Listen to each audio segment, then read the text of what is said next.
अरे बेट्यानो, इतक्या लवकर मी काय जात नसतो तुम्हाला सोडून. हा, मला बी अजित पवार म्हणतात. पण गऱ्यांनो, नियतीचा खेळ बघा. खरंच आज माझा हा प्रवास इथंच थांबतोय. मी नेहमी म्हणायचो राजकारण आपल्या जागी आहे, पण काम महत्वाचं. लोकांनी मला कामाचा माणूस म्हटलं, तीच माझ्या आयुष्याची सर्वात मोठी कमाई होती.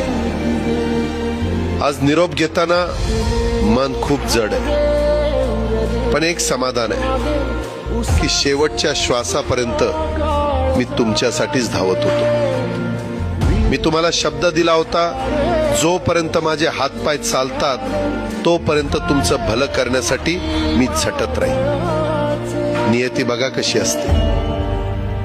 आज माझ्या हक्काच्या बारामतीच्या मातीत तुमच्या सेवेसाठी येत असतानाच माझे हातपाय कायमचे विसावले.